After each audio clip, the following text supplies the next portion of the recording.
You're just disguising that bundle offer as a deposit. So you're leaving money on the table because you could have scaled your ads up. I wouldn't be hurting for money.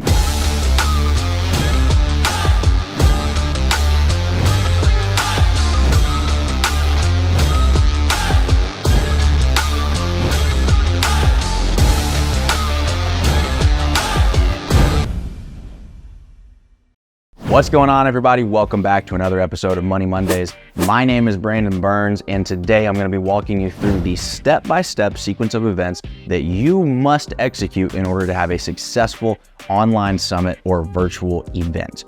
Now, this business model is nothing new, right? Tony Robbins has been doing seminars and filling up stadiums for the last 50 years, and Jim Rohn was doing it for 50 years before that, and there were guys before him that were doing it for 50 years before that. The idea of getting a bunch of people into one space in one room, pouring value into them for 3, 4, 5 days in a row, and then getting them into that buying state with the music, with the people, and everything that's happening on stage, get them jumping around, get them moving, you change their physiology, change their psychology, put them in a buying state, and then hit them with a high ticket offer from stage, close them right then and there, right? That seminar model has been really, it's nothing new. But the way that we do it now is very different from the way of old, right? Because now we have technology. Now we have a way of connecting with people that lowers the barrier of entry. So instead of needing $1 million to put on an event like a Tony Robbins or a Grant Cardone, now we can do it from the comfort of our own home as long as we have a laptop. But you can still do 7 figures in a day. I've done it with Eric Thomas. He was somebody that I've worked with him very closely on constructing his challenges and online events, personally pitched and sold 7 figures worth of digital products and services in a day, right? So it really opens this opportunity up to so many more of us and lowers that barrier of entry, like I mentioned. So I'm excited to get into this and show you the step-by-step process that you can take to jump into this opportunity with us, all right? So when you're thinking about doing an online event or a virtual summit, whatever you want to call it, a challenge, right? There's really 3 areas that we have to consider, all right? There's 3 areas that we have to consider. The very first one is registration. And by that, I just mean, how do we get enough people in the top of the funnel? All right. How do we get enough people to sign up for this thing? Well, obviously, if you have a big social media following, if you have a big organic following, that's a phenomenal way to do promo. If you have a giant email list, you know, like a Tony Robbins who has 10 million people on his email list, that's great too. But you're probably sitting there thinking, well, Brandon, if I had 10 million people on my email list, I wouldn't be hurting for money. Now, would I? I would probably not be watching your videos because I would be a billionaire, and you would be absolutely right.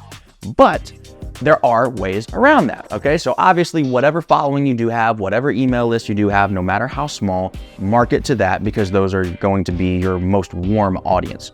But outside of that, there's a few things that we can do. Number 1 is paid ads, right? And I know, real obvious. But there's a specific way that you would do it for an online event. This is not a steady ads campaign the way that you would do for an e-commerce product, for example, right? It's a very, very different type of ad run. We learned this from Pedro Adao. He's worked with ET and our team for some of the challenges that we've done. He's worked with Grant Cardone. He's worked with Tony Robbins. And he's a big fan of really, really, really slow drip, massive ramp up in the last 3 to 4 days, right? Now, why would you do that? If you look at Tony Robbins, for example, at the time of recording this, it is February 2nd, 2024. And Tony just did a massive online event. He did a 3-day event, free online challenge. He had over 1.5 million people there, which is insane, right? But the way that he did his ads were for, you know, if we do a 14-day ad run, from day 0 to day 10, maybe 9, it was really just sprinkled in there. It was warming up the ad algorithm to kind of get used to what's going on here. But if you didn't really closely follow his stuff, you probably didn't see his ad. The last 4 days, if you were into personal development or entrepreneurship at all, you couldn't get on the internet without hearing about Tony Robbins' online summit, right? That is how you push ads for this type of event. Russell Brunson told us himself that the reason that you do that is because if you do it any earlier, people are just it's gonna fizzle out. People forget, people don't care anymore. With an online event, it's still a relatively big commitment. Even if it's free, I have to show up for an hour, 2 hours, 3 hours. You know, I gotta be in a place where I can sit down at my desk and open up Zoom and log on. Like, it's still a pretty big time commitment for people. And so if you tell me about this virtual event 14 days ago, I'll be like, yeah, cool, whatever, I'll show up. 14 days go by, I'm not showing up, right? So you have to do this ramp up in the last couple of days, and it has to be close enough from the time that people register to the time that the event is actually taking place that people actually want to show up. So there's really an art and a science to that. If you notice what Tony Robbins did last month, though, he did that with his paid ads. He also did that with his organic promo. So he was on every major business podcast and personal development podcast, all the biggest names, Jay Shetty, Lewis Howes, blah, blah, blah, all the biggest ones, right? And they all dropped within 3 days of the event. You know, it was 3 different podcasts a day, and he was on all of them, and they all dropped very, very in a coordinated fashion, right? So that's how you got to do it for an online event. You got to hit people close enough to the event itself that they can remain excited about it and not feel like, it's so far in the future, I don't really care. So that's the first thing, registration. Another thing that I'll say about this really quickly before we move on is if you don't have ads or you can't get on a whole bunch of podcasts, joint ventures and affiliates are a phenomenal way to get people into your challenge or your online summit. Why? Because the summit is relatively easy, or any online event is relatively easy to differentiate from the rest of the marketplace because it's based around you, your personality, your content, your topics, your brand. And so it's not that difficult to make it different from everybody else's. Just look around at other people in your industry or niche, look at what they're talking about on their online events or their webinars, and do something different, right? So then what that gives you the ability to do is go to somebody else that's maybe in an adjacent niche, an adjacent industry, and say, hey, I want you to promote my stuff. I'll give you an affiliate commission on whatever you sell. And they're not going to be that turned off by it because you can make it unique and different enough that it shouldn't be that hyper competitive with other people's offers. So JVs are great. If you do a paid challenge, then you can obviously offer a commission on ticket sales. I would recommend offering a 100% commission on ticket sales because the point of this is not to make money. Like you actually don't want to make money on the front end. You want to break even on the front end of getting people into your challenge. The reason I say that is because if you make money on the front end, then honestly, you're leaving money on the table because you could have scaled your ads up more. You could have paid for influencer marketing. You could have done more stuff to get more people in the room. And with stuff like this, you're going to make your money on the back end, not on the front. Ticket sales is not what we're after. So if it's a paid challenge, go ahead and offer them a 100% commission and just blow them away with like, oh, wow, this is such a good deal. If it's a free challenge, offer them a commission on back end sales, okay? So you brought this person to my event, they ended up buying what I pitched them, I'm gonna give you a percentage of that. Really quick, what's the difference between a free challenge and a paid challenge? A free challenge, you've gotta understand that these people have not demonstrated a willingness to buy or a willingness to pay, to use an economics term, right? I would not recommend pitching something over $1,000 for a free online event, and even $1,000 is pushing it. I would say like $500 is probably about where you wanna be. A paid challenge does not matter. You can pitch them whatever. It's really, really interesting when you look at the data on this kind of stuff. It really doesn't matter what the ticket price is. Like there's very little correlation between the entry price and the price that they're willing to buy something for, right? So if they paid $97 for a ticket to this challenge, you can pitch them a $100,000 consulting program if you really want. Will your conversions be a little higher on a $20,000 program? For sure. But all in all, it's not going to change that much compared to, like, the biggest thing is that they paid something. It doesn't matter how much they paid, but if they paid something, $47 even, they're far, far, far more likely to buy a high ticket offer from you, okay? So really the decision that you have to make when you're putting on these events is, am I going to focus on getting the most people in the room, which builds my email list? If I'm focused on lifetime value, so on and so forth, maybe that's the play.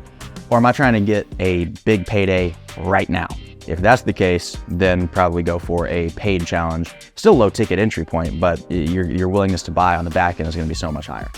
All right, so that's registration. We got organic, we got podcast, we got our ad run. Again, all scaling up really aggressively, really quickly at the very last minute for this kind of thing. And then of course we have our JVs, partnerships, we're cross-promoting audiences, and our affiliate deals. So that's registration. That's how we get people in the room. The second point is attendance. Now, if you're doing a free challenge, if this is a free summit, a free event, you might get 35% of people to actually show up, and you should expect that. Like if you have 1,000 registrations on a free event and you have 300 people show up, don't like go cry yourself to sleep that night. That's normal. People don't show up for stuff because when you don't pay attention. So you really have to focus on getting more people at the top of your funnel if you're doing something for free, right? If it's a paid challenge, you might be around 50%, 50 to 60, depending on how much people paid. So 1,000 registrations, you might get 500-ish attendees, maybe a little more. Again, that is super normal, right? That's not a bad conversion rate, but I'm just saying that so that you know what to expect.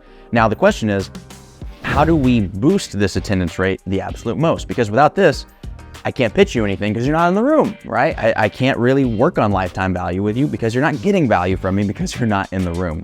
So how do we boost attendance? You got to hit people from every possible angle. And what I mean by that is when we do our challenges and our online events, we do email reminders, we do text reminders, and we do voice drops or what's called ringless voicemails. So what that means is your phone never rings, but all of a sudden you've got a missed call and it's a pre-recorded audio message from me or from whoever's doing the challenge, right? And it's like, hey man, super excited that you opted into our free event. I can't wait to see you on the call tomorrow. Make sure you're there because I'm gonna be going all in on some of this content, like whatever you wanna say. But most people really think it's that person, right? And that they actually missed a call from them. So not to be manipulative, but it is a phenomenal way to help boost your attendance and actually get people in the room. The other thing I would say is send out those texts, like same idea with the kind of late but aggressive push in ads and organic promo. Same thing here for attendance. Don't remind somebody 6 hours before the call. They will forget. Remind them 6 minutes before the call. That's when you're gonna get people to actually jump on, okay? So kind of cut it down to the wire, do it last minute, but that's how you boost attendance. There's all sorts of softwares that you can use to do these things.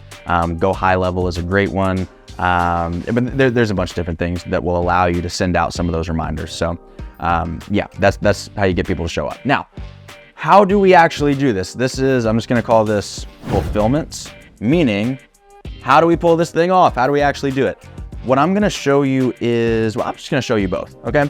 I'll show you the 3-day version first because it's really, really easy. So if we have call it 1, 2, 3. If we have a 3-day challenge, this is more like what you're gonna see for a free event, okay? If you're hosting a free event, it's probably gonna be a 3-day challenge. Really the formula here is value, pitched, right? Like really, forgive my handwriting, that's god awful. But it's really, really, basic. Give them a ton of value on day 1, give them a ton of value on day 2. About halfway through day 3, you want to pitch them, you want to leave time to do Q&A and answer questions about the offer. And then what most people do is a fourth bonus day, all right, which is just a repitch, Okay, I think that this is boring because this is not very intricate or nuanced, but if you're interested in doing a free event, that's, and you want to do 3 days, that's probably what you're going to do. Now, the fun stuff is where we get into some of these high ticket sales strategies. And you're really going to want to do a 5-day challenge or a 5-day summit, 5-day event to do this kind of thing. So what this would look like is we go 1, 2, 3, 4, 5. Our first 2 days are value days, all right? The first 2 days, I want you to give these people, I know they only paid $47. I know they only paid $97. I want you to give these people the best stuff that you have, all right? If you're a relationship coach, go into the vault and grab the best strategies, the best tactics to avoid divorce that you possibly have. If you're a business coach, give them the stuff that you would normally charge somebody $100,000 for. Like, give them the stuff that you only reserve for your absolute top tier clients. Give them the most incredible value that you possibly can. Do not have this scarcity, weak, broken mindset that if I give them my best stuff, they're not gonna want more from me. They're just gonna leave and do it all their own. People do not pay for information. It is 2024 at the time of recording this video. You can get information anywhere. You can go ChatGPT it, you can go Google it, you can go do whatever you want. You can get information from anybody, anywhere. You can go on Instagram and get information. You can go on Instagram right now. Think about this. You can go on Instagram right now, and get information that 15 years ago you could only get if you went to Harvard Business School. Think about that. They're not paying you for information. People pay for implementation. People pay for accountability. People pay for personalization. People pay for access. They pay for a lot of things, but information ain't one of them, all right? So give them your best stuff and blow them away, because just from a psychological standpoint, people are automatically gonna think, wow, if this is what I get for 97 bucks, what am I gonna get for insert dollar amount here, right? It's a no-brainer. Give them your best stuff. On day 3, all right, day 3, this is your application day. I'll just put app. Day 3 is your application day. What you want to do is, the first half of the day, if you do a 2-hour situation, then, the first hour is still going to be whatever you would normally do with content and so on and so forth. But then about halfway through, you're going to want to say something to the effect of, hey, I'm really, really glad that you all are enjoying this. Really quick, drop it in the chat. What has this been worth to you so far? Like, what's this been worth to you? If you had to put a dollar value on it, I know it's, priceless, whatever, but if you had to put a dollar amount on it, what would this thing be worth, And they'll give you a number or whatever. You start calling them out, 30,000, 50,000, 100,000, $1 million, you have fun with it. And you say, all right, calm down. Here's what I want to do. Obviously we do these big events so that we can impact the most people possible, but we also do more intimate coaching or more one-on-one, more masterminds, whatever it is that you want to do. Be very vague about it. Be very, very vague about what this offer is. You need an element of mystery. You need an element of, I want to find out what this thing is. Here's why. Say, so listen, I've got this new opportunity opening up. We've never done anything like this before, and I'm really, really excited to share it with you. But here's the thing, I don't really want to put this out there to everyone. I want to make sure that the people that I'm even showing this to are action takers, decision makers, and they're people that are really invested in themselves. So if you're interested in just hearing about it, no obligation, no nothing, right? You just want to hear about it, go fill out this application. Boom, put up a QR code, drop the link in the chat. Go fill out this application. I'm gonna be talking about this opportunity tomorrow on the next day of our event here, but I'm only going to be showing this to the people who fill out the application. So it's completely free, no obligation, no nothing, right? If you even think you're interested in something like this and you really wanna take things to the next level in insert area that you coach people at or whatever it is that you do, services you provide, if you really wanna go to the next level and blah, blah, blah. I really would encourage you to fill out this quick application and jump onto our private call tomorrow, right? So day 3 is application day. This is strictly a psychology thing. 90% of your attendees, if you do it right, will fill out the application. Sometimes more, sometimes it's like 95%. Pretty much everybody should fill out the application. You can send them a little email reminder and so on and so forth. But you want them to apply, all right? Because what that's doing from a psychological standpoint is saying, yes, I'm interested in buying something from you and taking the next step. That is what you're getting people to do, is to affirm their interest in what you're about to sell them. All right, day 4 is pitch day. So what you would do, again, if you have a 2-hour window that you've been hosting your virtual event for the first 3 days, first hour is normal. The second hour, you say, okay, everybody who did not apply, there's still a few minutes left. You can still apply and we'll send you the link immediately. But if you didn't apply, this is where we say goodbye, right? If you did apply, check your email just for you, those of you who did apply. There's a completely separate Zoom link. We're gonna hop over there so we can have some more exclusive time together just with those of you who applied, and we're gonna talk about this, all right? You jump off, you get onto the other Zoom room, that is your room full of buyers, and you pitch them. If this is a high ticket pitch, you walk them through a detailed pitch for an hour. You walk them through every little thing that they're gonna get. You walk them through every testimonial. You walk them through, and it's gotta be kind of dynamic because you gotta keep people engaged. You don't want people to drop off as you're going through your pitch. But I mean, we've had 90+% retention rates during an 1.5-hour long pitch before with some of the stuff that we've done. So it's definitely possible. You don't want to harp on one singular point for too long, but as long as you're consistently showing them, here's what you get, here's what you get, here's the testimonial, here's what you get, here's how it works, you'll be able to keep them engaged relatively well, but it needs to be very detailed to pitch something high ticket, okay? Now, what you're gonna do is at the end of your pitch, let's just say you have a $20,000 product, it's a $20,000 mastermind. When you get to the end of your pitch, you use this exact language. I'm not asking for a $20,000 yes today. I'm asking for a $500 maybe. What do I mean by that? A $500 maybe. If you put down a $500 deposit right now, you will do two things.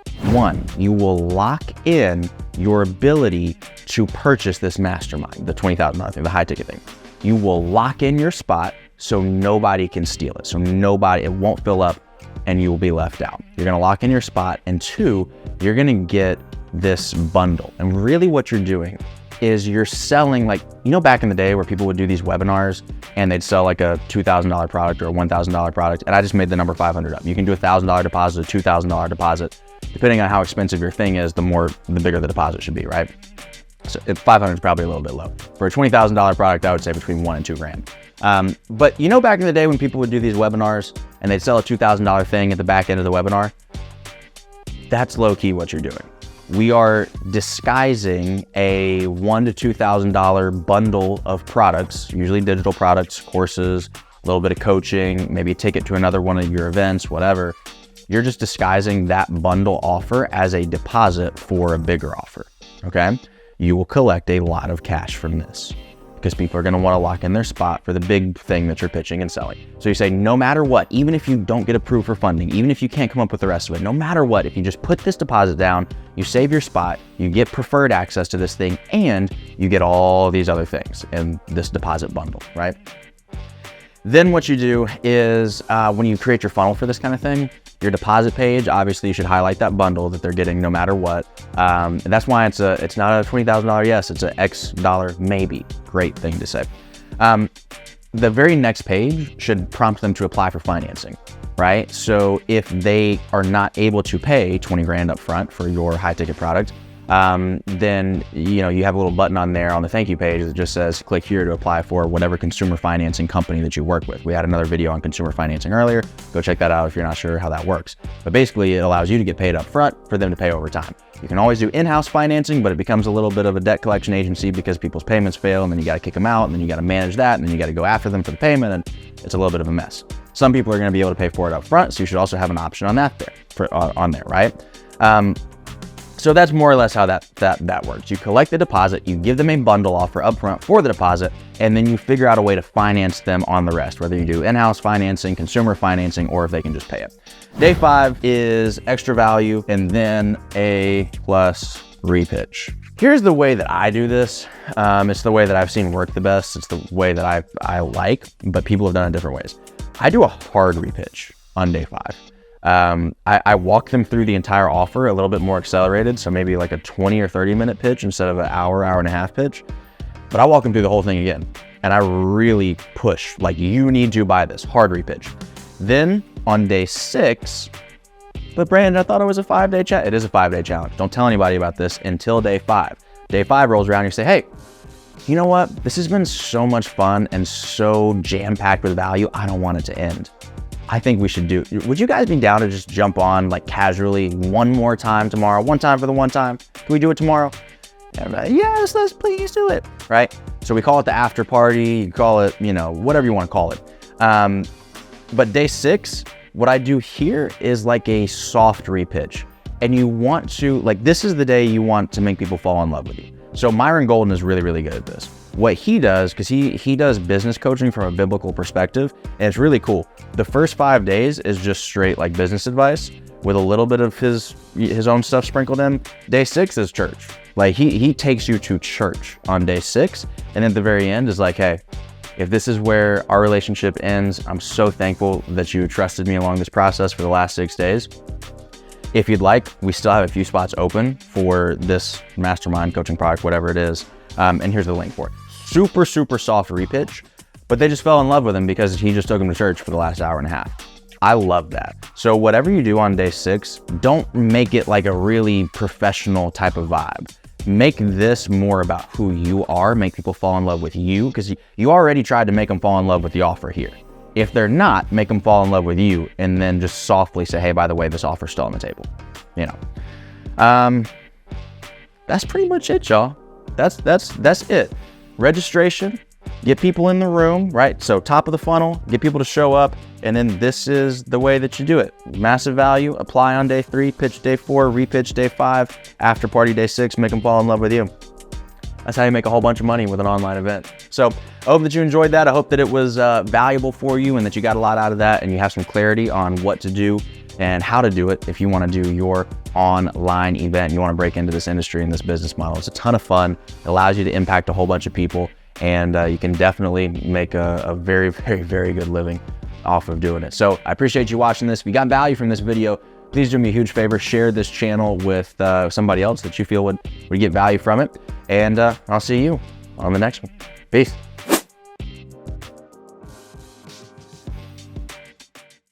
Hey everybody, it's Brandon Burns, and if you enjoyed that video, I'd like to invite you to come visit www.getmentormap.com. It's a completely free resource that I set up to give you access to the best wisdom, advice, and information that I've ever received throughout my lifetime from my mentors. We're talking about people like celebrity entertainers, 8-figure entrepreneurs, Olympic athletes, and I've distilled the absolute best advice that they've ever given me, which has helped me get to where I am today. And I've given it to you in a 1-hour exclusive training that you cannot get anywhere else other than getmentormap.com. I also threw in a workbook for you to do some journaling, some reflection, some coaching questions, as well as a free general admission ticket to my upcoming live virtual event. Go to getmentormap.com, and I'd love to see you there.